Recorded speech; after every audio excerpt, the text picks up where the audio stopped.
Mickey et le magicien. Un spectacle devenu culte à Disneyland Paris et qui est le nouveau petit chouchou des fans, au détriment d'un certain autre spectacle. Mais après plusieurs visionnages, il n'est pas toujours facile de comprendre comment marchent tous ces tours de magie. Et ça va être mon rôle aujourd'hui.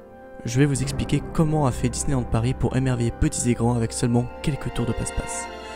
Attention, si tu veux garder toute la magie du spectacle, je t'invite à ne pas regarder la suite de cette vidéo.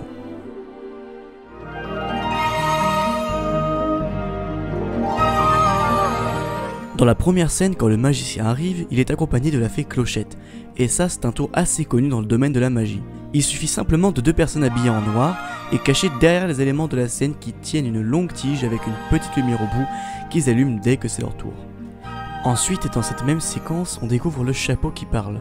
Bon là je pense que tout le monde aura compris qu'il s'agit d'un simple animatronics mais qui est très bien perfectionné. On s'attaque à une autre partie très intéressante. Le premier tour de magie de cette séquence est l'apparition de la marraine la bonne fée. Déjà, ce qu'il faut savoir, c'est que la marraine est cachée dans le fauteuil depuis le début du spectacle, et les plus observateurs d'entre vous l'auront sûrement déjà vu. Il suffit simplement que la marraine sorte du renfoncement dans lequel elle était pour apparaître comme par magie devant nous. D'ailleurs, vous pouvez voir sur cette image la différence entre ces deux moments.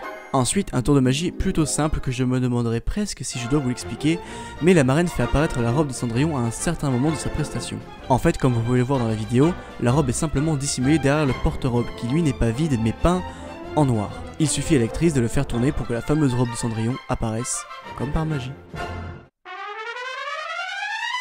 J'ai volontairement passé la scène de la Belle et la Bête ainsi que celle du Roi Lion car elles ne contiennent que très peu d'effets intéressants à expliquer. Mais là, on s'attaque à la scène la plus complexe niveau magie. Quand le génie apparaît, comme s'il était en lévitation, il est simplement assis sur une plaque de métal avec un support noir. Ah oui, retenez bien, la plupart des tours sont aidés par des supports peints en noir. On rajoute à ça la fumée de la lampe et on n'y voit que du feu. Enfin, surtout de la fumée pour l'instant. Un autre tour assez simple de cette scène, c'est la transformation du danseur. Ici, le danseur se met du côté de ce tapis, retenez bien. Le danseur est derrière, le danseur est devant, et le danseur est derrière. Et les danseuses étaient simplement cachées de l'autre côté sans qu'on le sache. Maintenant, on va s'attaquer au tour de magie le plus compliqué du spectacle, celui que très peu de personnes arrivent à comprendre, et je vais donc vous dévoiler son fonctionnement aujourd'hui. Attention, je répète encore une fois que si vous voulez garder toute la magie du spectacle, ne regardez pas la suite de cette vidéo. Plus tard dans la scène, le génie réalise la lévitation de la boîte, autrement appelée The Flying Box dans le monde de la magie. Le magicien s'occupe uniquement de la mise en scène. C'est l'assistante qui est en fait assise sur un siège, lui-même retenu à un support peint en noir, qui se tient au poignet de la boîte pour la faire bouger. En vérité, la danseuse qui sort de la boîte n'a jamais la tête à l'envers. Et c'est aussi pour ça que l'arrière n'est jamais montré. Dans la dernière scène du spectacle, on peut voir plusieurs tours qui nécessitent pas mal d'observation. Tout d'abord, comment Mickey réussit-il à faire voler ce chapeau et le mettre sur sa tête? Eh bien, c'est très simple. Tout d'abord, il faut savoir que pendant la scène précédente, c'est-à-dire celle de la Reine des Neiges, le chapeau est changé par les techniciens sur la droite de la scène pour remplacer l'animatronics par un chapeau léger et aimanté que Mickey pourra garder sur sa tête. Ce même chapeau est accroché à de très fins fils assez résistants pour supporter le poids du chapeau.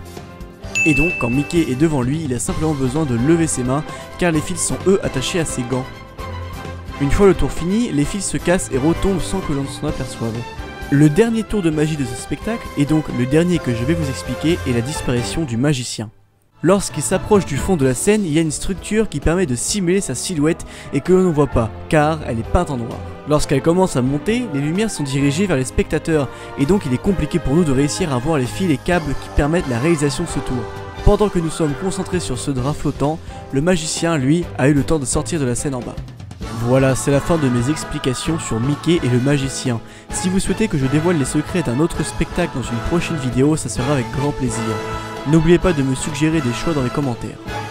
C'est la fin de cette vidéo, je vous dis à bientôt et n'oubliez pas que dans Disney, il y a un dé.